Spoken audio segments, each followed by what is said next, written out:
So we are back again with another video, and this is video number 4 of the series.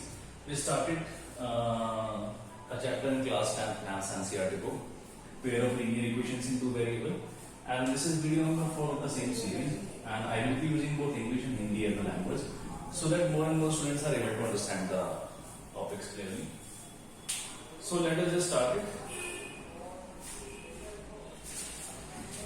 So if you have watched the previous video, video number 3, so you must recall that we started with exercise number 3.3 and we did some questions of the substitution method, and we also did question number 2. We did some parts on question number 1 and we also did question number 2 of exercise 3.3. The book we are referring is class 10th Maths NCERT book. So let us start with question number 3. Question number 3 से start करते हैं.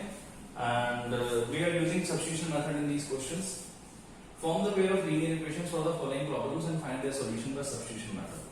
So now we will be doing some word problems. So in word problems you have to form the equations. You have to read the word problem carefully, and after that you have to form equations on the basis of the given problems. Okay. The first word problem which is coming is first part. It reads the difference between two numbers is 26 and one number is 3 times the other. तो क्या question दिया है कि difference है दो number के बीच का 26 and one number is 3 times the other. एक नंबर जो है वो दूसरे नंबर के 3 टाइम्स है. तो लेट द, अब इसमें से एक नंबर बड़ा होगा एक छोटा होगा. Let the smaller number be x and let the larger number be y. Larger number को हमने y मान लिया, छोटे नंबर को x मान लिया.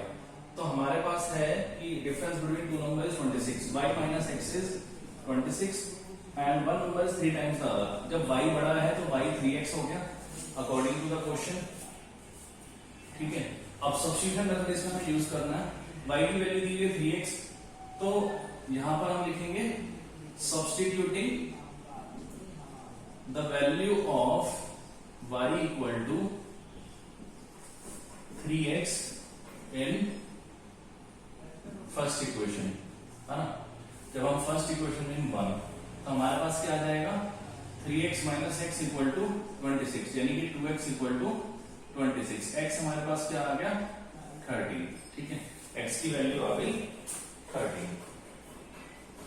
फिर इसी वैल्यू को हम पुट करेंगे इसमें नंबर 2 में. तो जब पुट करेंगे y की वैल्यू क्या है 3x 3 into 13 which is 39. Okay. So x की वैल्यू 13 और y कितना आ गया 39. I hope this question is clear to you.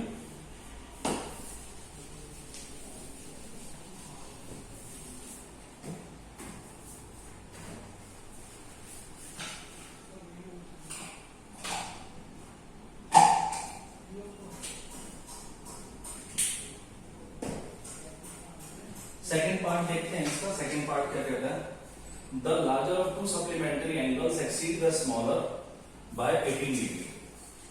तो सेकेंड पार्ट जो है सेज सप्लीमेंट्री एंगल कौन से होते हैं. Supplementary angles are those angles whose total sum is 180 degree. हाँ, जैसे मान लो ये इस तरह से है, तो यहां पर अगर ये दिया हुआ है मान लो 45 और ये हमें निकालना है, तो टोटल जो सम होगा सप्लीमेंट्री एंगल का 180 डिग्री होता है. तो वो क्या है कि the larger of two supplementary angle exceed the smaller by 18 degree. मान लेते हैं let y be the larger angle. y बड़ा एंगल मान लिया हमने and x be the smaller angle. x को मान लेते हैं छोटा एंगल. अब सप्लीमेंट्री एंगल है तो सब इनका क्या होगा 180. तो एक इक्वेशन बन जाएगी x plus y equal to 180. ठीक है. एक इक्वेशन बन गई. दूसरा उसने हमें क्या दिया है, the larger of two supplementary angle exceed the smaller by 18 degree, यानी कि जो बड़ा वाला है वो छोटे वाले से 18 ज्यादा है 18 डिग्री. तो यहाँ पर सिर्फ हम नंबर लिखते हैं इक्वेशन क्योंकि बनानी है हमें. Now we have the value of y, so putting और substituting value, putting the value of y equal to x plus 18 in equation number equation 1 में पुट करेंगे। जब इसमें पुट करा तो हमारे पास क्या आ गया, x plus 18 equal to 180, 2x plus 18 equal to 180, 2x कितना आ गया हमारे पास 162, x कितना आ गया 81, तो x हमारे पास आ गया 81, यानी कि फर्स्ट एंगल जो है छोटा एंगल 81 डिग्री है। ठीक है, अब y निकाल सकते हैं, तो y की वैल्यू क्या हो जाएगी, x प्लस 18 यानी 81 plus 18 which is 99। So smaller angle कितना हो गया 81 डिग्री और दूसरा एंगल हो गया 99 डिग्री। ठीक है, तो ये फेयर बन गया। किस तरह से आपको क्वेश्चन को करना है,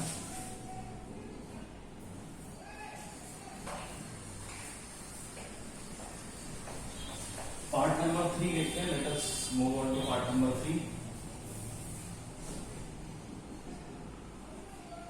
The coach of a cricket team buys 7 bats and 6 balls for rupees 3800। एक क्रिकेट टीम का कोच है जिसने 7 बैट खरीदे, 6 बॉल खरीदी है 3800 में। बाद में उसने latest bias 3 bat and 5 balls for 1750 और सेम कोच ने बैट खरीदे हैं 3 और 5 ball for 1750। We have to find the cost of each bat and ball. क्या फाइंड करना है कि बैट और बॉल की इंडिविजुअल कॉस्ट क्या है, सिंगल बैट और सिंगल बॉल की। लेट द वर्ड प्रॉब्लम में हमेशा जो चीज हमें नहीं पूछी है उसको हम x और y या कोई भी वेरिएबल एज्यूम कर देंगे। Let the cost of 1 bat be x rupees and the cost of 1 ball be y rupees. मान लेते हैं बॉल की जो कॉस्ट है वो y रुपीज है और बैट की कॉस्ट है x रुपीज। तो अब उसने बोला 7 बैट यानी कि 7x प्लस, अगर एक बैट की कॉस्ट x है तो 7 बैट की कॉस्ट कितनी होगी 7x और 6 ball 6y equal to total cost क्या है 3800 जो क्वेश्चन में गिवन है। फर्स्ट इक्वेशन हमारी ये बन गई। दूसरी इक्वेशन क्या बनेगी 3 bat 3x plus 5y equal to 1750, ये सेकेंड इक्वेशन है। ठीक है, अब सब्स्टिट्यूशन मेथड यूज करना है। किसी भी एक वैल्यू में से, किसी भी एक इक्वेशन में से किसी एक वेरिएबल की वैल्यू निकालेंगे। फर्स्ट को लेते हैं, इसमें से x की वैल्यू निकाल लेते हैं। x इक्वल टू कितना आ जाएगा 6y will be transferred on right hand side 3800 minus 6y by 7। ये कैसे किया, ये यहाँ प्लस होता है उधर जाके सब्ट्रैक्ट, ये यहाँ मल्टीप्लाई होता है, मैंने डायरेक्ट लिख दिया कि x की वैल्यू आ गई। अब हम लिखेंगे सब्स्टिट्यूटिंग x इक्वल टू ये वैल्यू जो है इन इक्वेशन 2। इक्वेशन 2 में जब रखेंगे तो हमारे पास क्या आ गया 3 into 3800 minus 6y upon 7 plus 5y equal to 1750। तो ये हमारे पास आ जाएगा कितना 00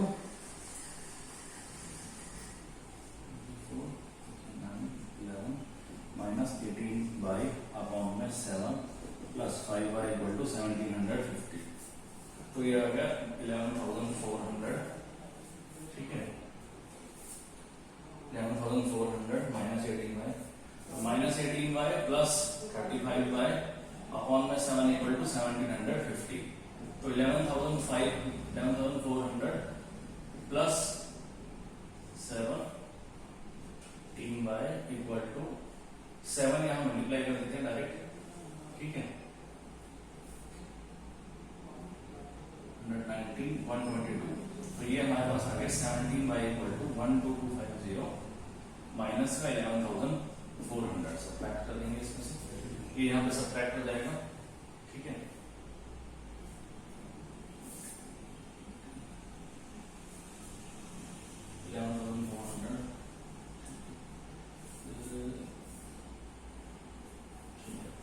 अब ये आ जाएगा हमारे पास 850।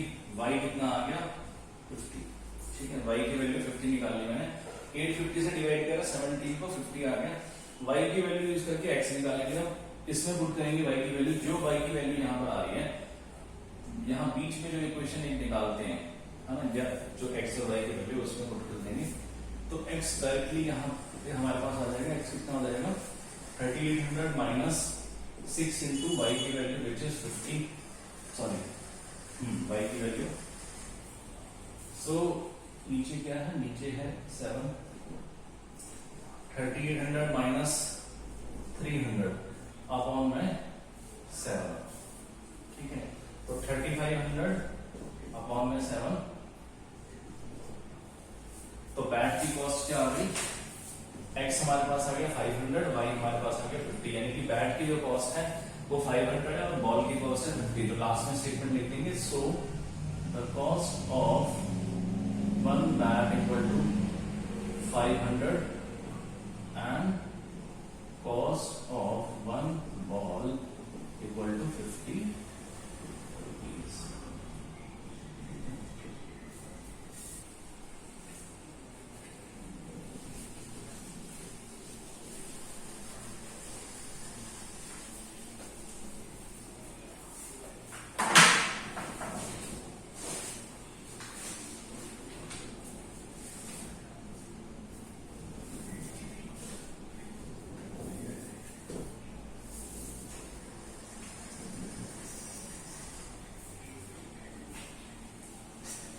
तो अब आगे बढ़ते हैं, let us move on to question number 4, fourth part.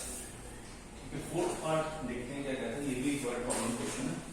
The taxi charge in a city consist of a fixed charge together with the charge for distance covered. एक सिटी के अंदर टैक्सी चार्ज है, उसमें एक फिक्स चार्ज होता है, उसके बाद एक चार्ज होता है पर किलोमीटर वाइज। ठीक है, तो 10 किलोमीटर के लिए चार्ज पे एक फिक्स चार्ज है, फिर उसके बाद डिस्टेंस के अकॉर्डिंग चार्ज है।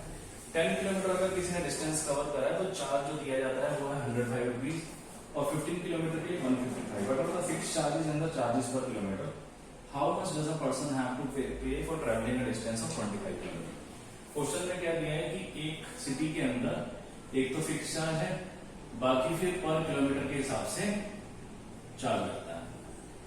तो अब जो सिचुएशन दी है उसने कहा कि 10 किलोमीटर के लिए चार्ज लगा, लेट द फिक्स चार्ज भी, सबसे पहले फिक्स चार्ज को हमें कुछ ना कुछ मानना पड़ेगा, बी एक्स एंड पर किलोमीटर चार्ज भी, पर किलोमीटर चार्ज को भी कुछ मानेंगे, वाई मान लेते हैं हम, वाई रुपीज, कॉस्ट है ये, अगर एक्स मान लेते हैं 10 किलोमीटर के लिए, फिक्स डिस्टेंस एक्स ही हो गया, 10 किलोमीटर अगर ट्रैवल किया है कैब में तो चार्ज क्या होगा, एक्स प्लस 10 वाई, जो कि कितना दिया हुआ है 105। एक इक्वेशन इससे कंप्लीट। दूसरा फिक्स चार्ज है और अब की बार ट्रैवल के 15 kilometre, so total charge will be 155 as given in the question. फिर हमें इससे फिक्स चार्ज और पर किलोमीटर चार्ज निकालना है, और उसके बाद एक सिचुएशन है कि अगर 25 किलोमीटर कोई ट्रैवल करता है तो कितना अमाउंट को पे करेगा। एक्स और वाई एक बार पता लग जाएगा तो हम निकाल सकते हैं कि कितना अमाउंट को पे करेगा अपना चार्ज। ठीक है,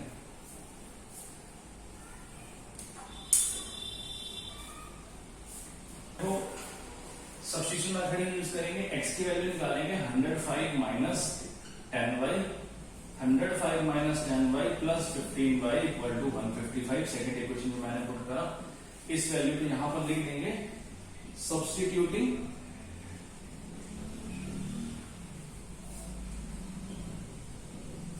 x इन इक्वेशन 2। जब पुट करा तो हमारे पास क्या है 105 माइनस 10y, तो 105 plus 5y equal to 155, 5y equal to 50 आ जाएगा, सब्ट्रैक्ट होगा, y की वैल्यू कितनी आ गई 50/5 विच इज 10, y की वैल्यू आ गई, x निकाल सकते हैं, पुट करेंगे x की वैल्यू 105 माइनस 10 इंटू y, तो 10 इंटू 10 यानी कि 105 माइनस 100, x की वैल्यू आ गई 5।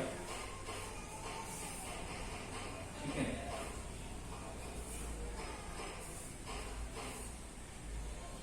तो फिक्स चार्ज आया हमारा, देख लेते हैं दोबारा से, 105 माइनस 10y, तो वैल्यू पुट करा 105 minus 10y, 5y equal to 50, y कितना आ गया 10, और x निकाला था 105 माइनस 10 इंटू 10 विच इज 5। तो फिक्स चार्ज है 5 रुपीज, यानी 5 रुपीज एक फिक्स चार्ज आपको पे करना है। ठीक है, तो हमारे पास आ गया x equal to 5 and y equal to 10। ये फिक्स चार्ज हो गया और ये पर किलोमीटर चार्ज हो गया। ठीक है, तो अगर कोई 25 किलोमीटर ट्रेवल कर रहा है तो x प्लस 25y, तो वो कितना हो जाएगा 5 plus 25 into 10 which is 255। So he will be paying a charge of 255 rupees.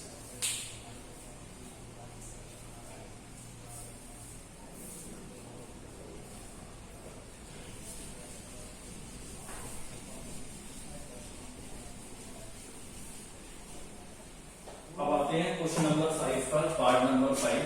तो पार्ट नंबर 5 क्या कहता है, a fraction becomes 9/11 if 2 is added to both the numerator and the denominator. Let the fraction be, fraction हमें नहीं पता क्या है, तो फ्रैक्शन को हमें कुछ ना कुछ मानना पड़ेगा। Let the fraction be x upon y, fraction को x बाय y मान लिया। वो कह रहा है अगर 2 ऐड होता है न्यूमरेटर में भी और डिनोमिनेटर में, तो फ्रैक्शन बन जाता है 9/11। सिचुएशन बन गई है।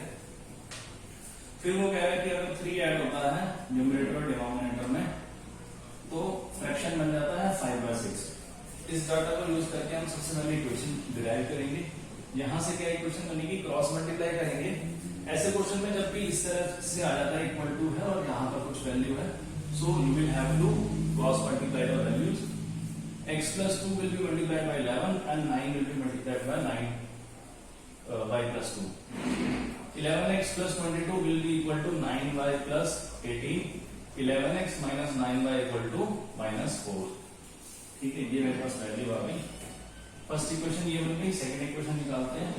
6x plus 18 will be equal to 5y plus 15. 6x minus 5y equal to minus 3. Second equation substitution method use करेंगे। किसी भी एक की वैल्यू, x की वैल्यू मान लेते हैं, हम निकालते हैं। तो x की वैल्यू इसमें क्या हो जाएगी, 11x equal to minus 4 plus 9y, which gives x equal to minus 4 plus 9y by 11. इस वैल्यू को पुट करेंगे सेकेंड इक्वेशन में। 6 into minus 4 plus 9y by 11 minus 5y equal to minus 3।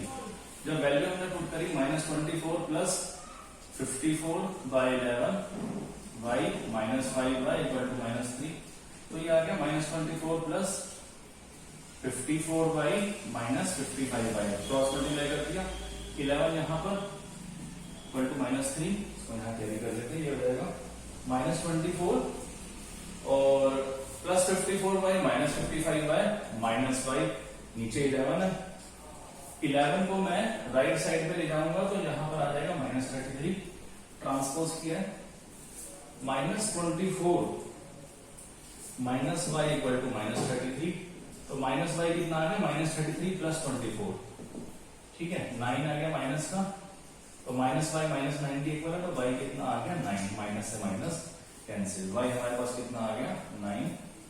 ठीक है, इस वैल्यू को हम पुट करेंगे x की वैल्यू जो हमने डिराइव करी थी, x हमारे पास आ जाएगा x equal to minus 4 plus 9 into 9 on में 11, 81 minus 4 by 11, which is 77 by 11, 7 will be the value of x.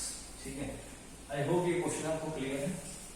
And if you still haven't subscribed to the channel, please subscribe to the channel so that you keep receiving notification for such videos.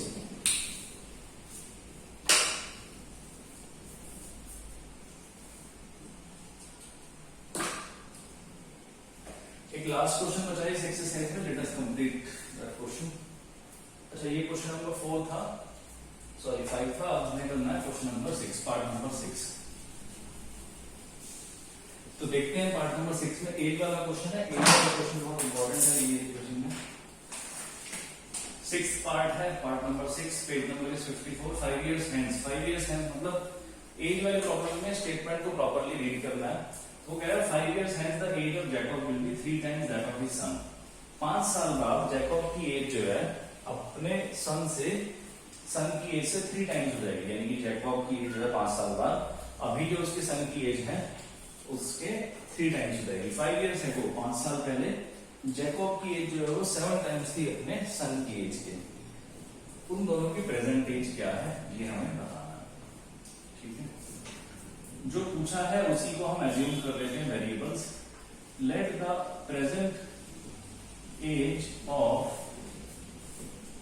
जैकॉब्स son, Jacob के son की x years मान लेते हैं present age, तो Jacob की age क्या मान लेते हैं, जैकॉब की एज मान लेते हैं y ईयर्स। अभी वो y ईयर्स का है और जैकॉब का सन जो है वो x ईयर्स का है।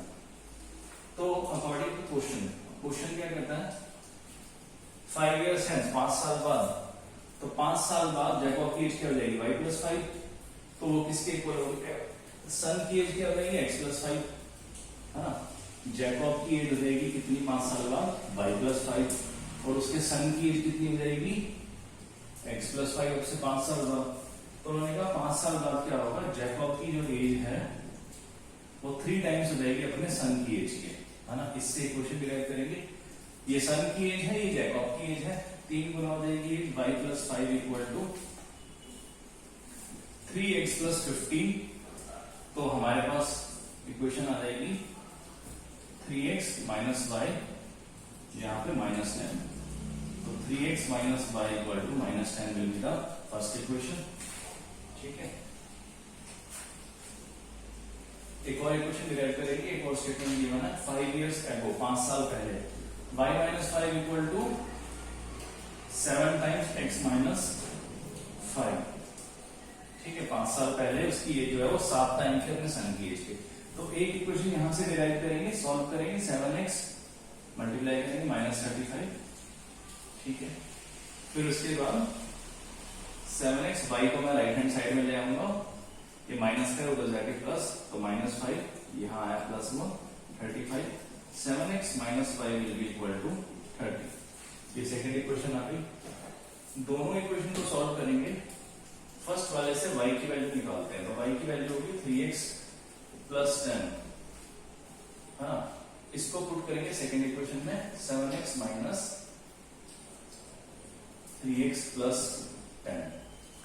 ठीक है, y की वैल्यू निकाली 3x + 10 इक्वल टू y, तो 4x - 10 y के इक्वल। अच्छा, यहाँ 30 आएगा, 7x - y इक्वल टू 30 है, हम y ले रहे हैं 30, तो हमारे पास क्या आ गया 4x - 10 इक्वल टू 30, 4x हमारे पास 40 आ गया, x की वैल्यू आ गई कितनी 10, 40/4 विच इज 10।